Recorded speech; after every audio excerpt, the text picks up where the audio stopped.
आश्रम के सभी बच्चे जब दूसरे कामों में लगे होते थे तो एक बच्चा एक कोने में बैठा चुपचाप अपने आप में खोया रहता था। वो अक्सर किसी से ज्यादा बात नहीं करता था। आश्रम की सभी जिम्मेदारियां पूरी करने के बाद जहां सभी बच्चे पूरे दिन की घटनाओं की चर्चा करने लगते हैं, वहीं पर वो शांत रहने वाला बच्चा एक बरगद के पेड़ के नीचे बैठकर ध्यान करने लगता। सभी बच्चों को आश्चर्य होता था क्योंकि उसका कोई दोस्त नहीं था। वो अक्सर आश्रम में अकेला ही घूमता रहता था। ये देखकर उसके गुरु को बड़ी प्रसन्नता होती थी। उन्हें लगता था कि कोई तो है आश्रम में जो मौन यानी कि चुप रहने की ताकत को समझता है, उसके महत्व को समझता है। आश्रम के बारे में जब भी कोई जरूरी निर्णय लेना होता, उसकी राय जरूर लिया करते थे, लेकिन यही बात गुरुजी के एक दूसरे शिष्य को बड़ी खटकती थी। क्योंकि वो गुरुजी का प्रिय शिष्य बनना चाहता था, इसीलिए वो गुरुजी के सामने दूसरे बच्चों के कामों में कुछ न कुछ कमियां निकालता रहता था, जिससे गुरुजी उसे महान समझने लग जाए।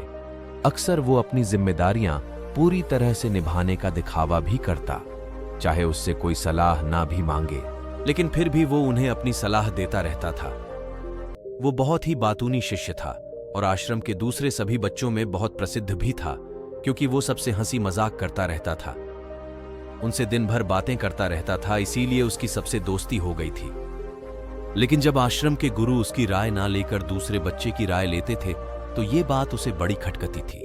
उसे ये लगता था कि वो उस दूसरे बच्चे से ज्यादा बुद्धिमान है, लेकिन गुरुजी फिर भी उसकी तरफदारी करते हैं। ऐसा नहीं था कि गुरुजी को बातूनी शिष्य के स्वभाव के बारे में पता नहीं था, लेकिन गुरुजी उसे अपने तरीके से सीख देना चाहते थे, ताकि उसकी ज्यादा बोलने की आदत, दिखावा करने की आदत, दूसरों में कमियां निकालने की आदत हमेशा हमेशा के लिए खत्म हो जाए और वो मौन रहकर ध्यान की गहराइयों को छुपाए।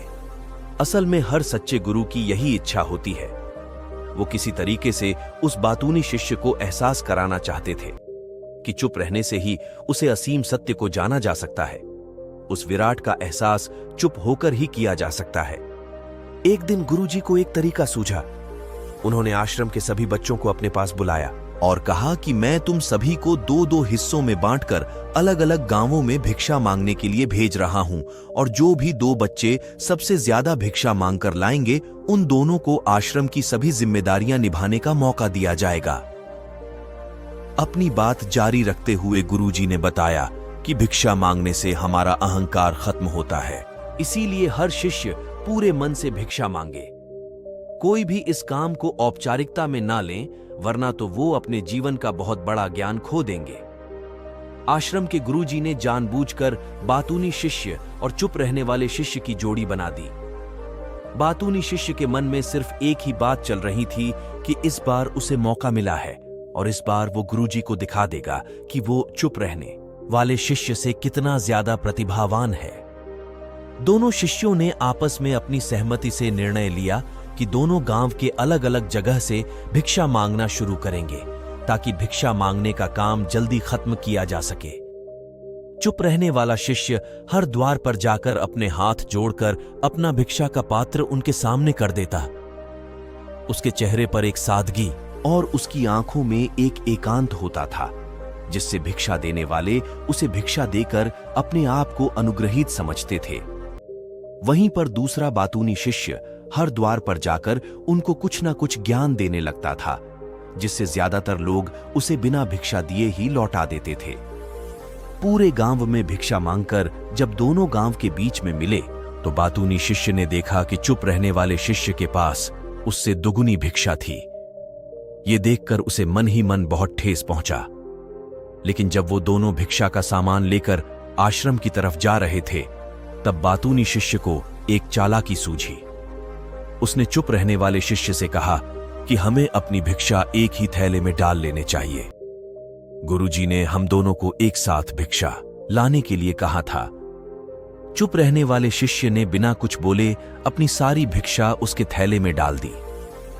बातूनी शिष्य मन ही मन बहुत खुश हो रहा था कि अब गुरुजी को यह पता नहीं चलेगा कि ज्यादा भिक्षा हम में से किसने मांगी। उसे लग रहा था कि गुरुजी मुझे इससे कम प्रतिभावान समझेंगे, इसीलिए उसने ये तरकीब लगाई।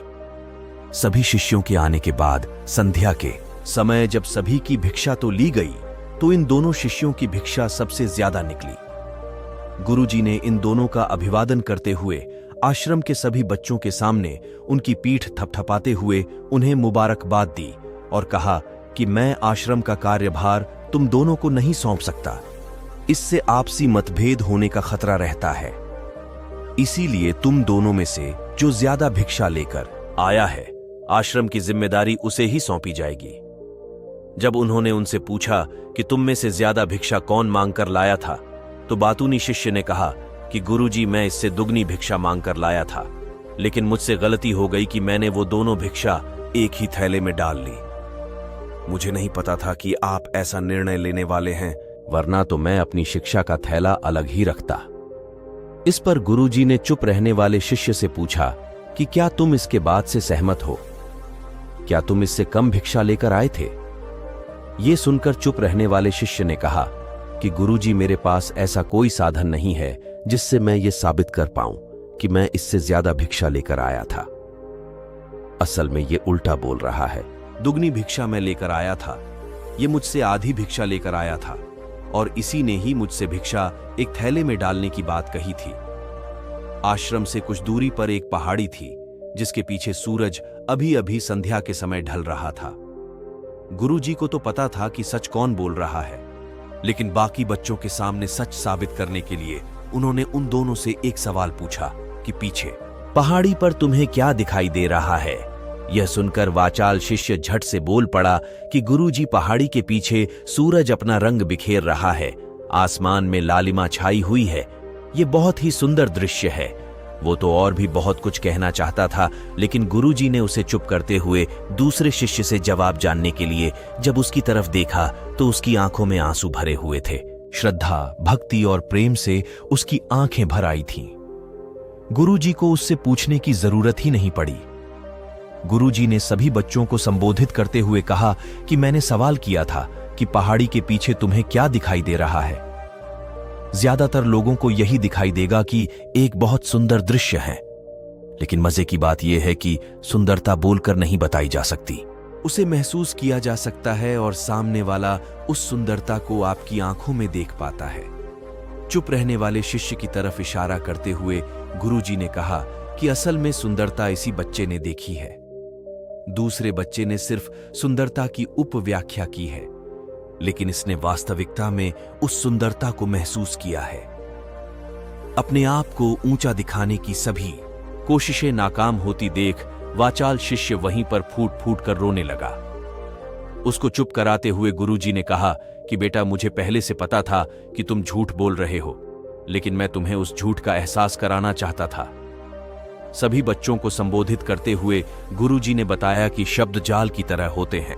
हमारे ज्यादा बोलने की वजह से ही बहुत सारी समस्याएं पैदा होती हैं। जब कोई आदमी एक बात को बढ़ा चढ़ाकर बोल देता है तो उसे सिद्ध करने के लिए वो शब्दों के जाल में फंसता चला जाता है और इसी वजह से अंतर्मुखी होने की बजाय वो बहिर्मुखी होता चला जाता है। वहीं पर जिस भी व्यक्ति को अपनी अंतर यात्रा करनी होती है, उसे सबसे पहले चुप रहना सीखना होता है। जरूरत से ज्यादा बोलना या फिर हर वक्त बोलते ही रहना, ये सब हमारी अंतर यात्रा में बाधा बन जाती है। जब आप चुप रहने का अभ्यास करते हैं तो आप अपने साथ वक्त बिताने लगते हैं, जिससे कि आप अपने एकांत को जान पाते हैं। और एक बार अगर मन में एकांत स्थापित हो जाए तो आपकी आंखों में, आपके चेहरे पर वो सादगी, वो एकांत, वो स्पष्टता की झलक, सब कुछ सामने नजर आने लगता है। कुछ साबित करने को नहीं रह जाता, कुछ बताने को नहीं रह जाता, सब कुछ आंखों में देखा जा सकता है। चुप रहने वाले शिष्य की तरफ इशारा करते हुए गुरुजी ने कहा कि अभी जो दृश्य है इस बच्चे ने देखा, वो ज्यादा बोलने वाला आदमी कभी नहीं देख पाएगा। अपनी बुद्धि से तर्क वितर्क करता रहेगा कि उसे क्या क्या दिखाई दे रहा है, लेकिन उसमें से वो महसूस कुछ भी नहीं कर पाएगा। उसे दिखाई दे जाएंगे पहाड़, सूरज या फिर उसकी लालिमा, लेकिन उस सुंदरता को, उस विराट को, उस अद्वैत को वो कभी नहीं देख पाएगा। अगर चुप रहने की कला सीखनी है तो तुम्हें सबसे पहले एक बात ध्यान रखनी होगी कि तुम्हें किसी को भी प्रभावित करने की कोशिश नहीं करनी है। ज्यादातर लोग इसी वजह से ज्यादा बोलते हैं क्योंकि वो दूसरों को प्रभावित करना चाहते हैं, अपने आप को साबित करना चाहते हैं और उस साबित करने के चक्कर में वो शब्दों के जाल में फंसते चले जाते हैं और धीरे धीरे वही उनकी आदत बन जाती है। अगर कोई व्यक्ति दूसरों को प्रभावित करना चाहता है तो वो कितने लोगों को प्रभावित कर पाएगा? उसकी ये भूख बढ़ती जाएगी और वहीं संसार में सभी को कभी भी प्रभावित नहीं कर पाएगा। इसलिए यह समझने की बात होती है कि बहिर्मुखी होने की बजाय हम अंतर्मुखी होकर अपने आप को समझ सकते हैं। अपनी बातों को खत्म करते हुए गुरु जी ने अपना आखिरी संदेश दिया। उन्होंने बताया कि अगर कोई व्यक्ति ज्यादा समय तक चुप नहीं रह सकता तो उसे थोड़े समय से अभ्यास करना चाहिए। निश्चित संकल्प लेकर किसी व्रत की भांति दिन में कुछ समय या फिर हफ्ते में कुछ समय या फिर एक दिन चुप रहने का अभ्यास जरूर किया जाना चाहिए। इससे हमारी चुप रहने की आदत धीरे धीरे खुद ब खुद पनपने लगती है, क्योंकि एक बार जब हम चुप रहने लगते हैं तो हमें चुप रहने का आनंद पता चल जाता है। उसके बाद हमें प्रयास नहीं करना पड़ता, बल्कि हमारा मन आनंद की तरफ अपने आप बढ़ता चला जाता है।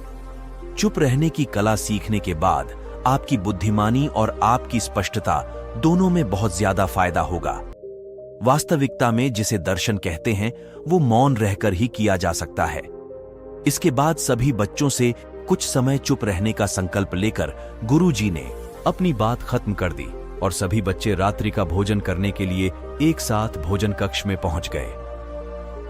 तो दोस्तों, आपको यह कहानी कैसी लगी कमेंट सेक्शन में जरूर बताएं।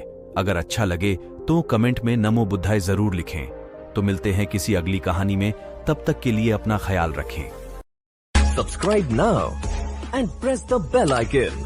Never miss an update.